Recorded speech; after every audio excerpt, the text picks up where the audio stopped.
Reliance మార్ట్‌లో Malabar parotta తెచ్చుకుంటామండి. బావుంటది. ఎవరన్నా కొనకుంటే ఎప్పుడైనా ట్రై చేయండి. డీమార్ట్‌లో ఉంటది. బిగ్ బజార్‌లో ఎక్కడైనా కానీ ఎక్స్‌పైరీ డేట్ చాలా షార్ట్‌లో ఉంటదనమాట. కొన్నప్పుడు ఎప్పుడు చూసినా 3-4 డేస్‌లో అయిపోవాలని ఉంటది అందులో. సో, చాలా బావుంటదండి. ఏంటంటే మేము చోలేకు చేసుకుంటాం. పిల్లలకు పొద్దున లంచ్ బాక్స్ కూడా ఇస్తాననమాట. ఇవి యాక్చువల్‌గా ఈవినింగ్ తింటాం గదా మనము. ఏముందండి పొద్దున చోలే బాగా గిన్నె నిండా చేసేసాను. ఇంకా మలబార్ పరోటాను ఇలా కాల్చేసి బటరేసి కాలుస్తా, నూనేసి కాలుస్తా ఎవరి చాయిస్ వాళ్ళది. బటరేస్తే కొంచెం ఓవర్ సాఫ్ట్ ఉంటది. నూనేస్తే కొంచెం క్రిస్పీగా ఉంటది. ఏమంటే దాన్ని ఇలా గట్టిగా కొడతా ఉండాలి.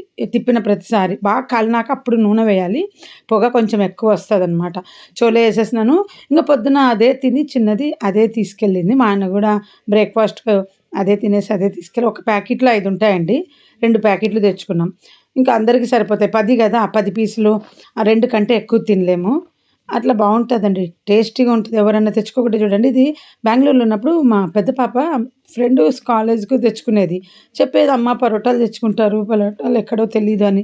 అడిగితే అప్పుడు చెప్పింది ఆ అమ్మాయి. మలబార్ పరోటా తెచ్చుకుంటామని. ఇంకా మధ్యాహ్నం ఏం చేస్తామంటే అండి మేము చోలే పొద్దున ఇలా తినేసి నాకైతే ఇది పని ఈజీ. మా పిల్లలకి ఇది ఇష్టం ఎక్కువ.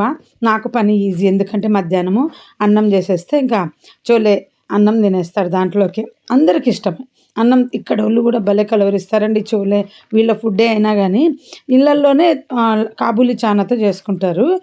బయట హోటల్‌లో మాత్రం నల్ల శనగలతో చేసిస్తారనమాట. అంత బాగా నచ్చదు మాకు నల్ల శనగలు. అందుకనే ఇంట్లో చేస్తా.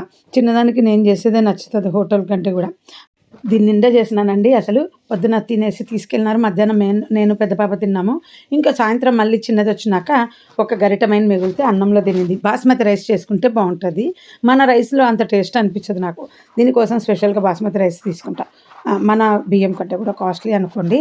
బట్ ఎంజాయ్ చేయొచ్చు కదా ఫుడ్డు. ఇది వడలు కూడా చేయొచ్చండి దీంతో కాబూలి చనాతో. మా ఆయన ఫ్రెండ్ వాళ్ళమ్మ నాకు అప్పట్లో చూపిస్తే నేను చేశాను హైదరాబాద్‌లో. ఎప్పుడు చేస్తుంటా. దాన్ని స్టీమ్ చేసి ఆ తర్వాత ఆయిల్‌లో ఫ్రై చేయొచ్చు. లేదా ఉట్టి స్టీమ్ వడలు చేసుకొని తినొచ్చు.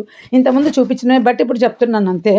అన్నంలో ఎప్పుడైనా చేసుకున్నారా మన వాళ్ళంతా ఎక్కువ పూరీలు, రోటీస్‌లోనే తింటారు గదా!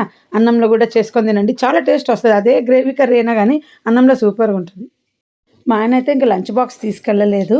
బయటనే తింటాననేసి, ఇంక రాత్రి రసం పెట్టుకొని తినేసినామండి అంతే. నిన్న ఒక్క పొద్దున ఈ చోలే చేసాము. ఇంకా ఆ తర్వాత అంతే అన్నం, రోటి, రసం. నిన్న ఫుల్ పని అంతా ఏమి లేదు ఇంతే.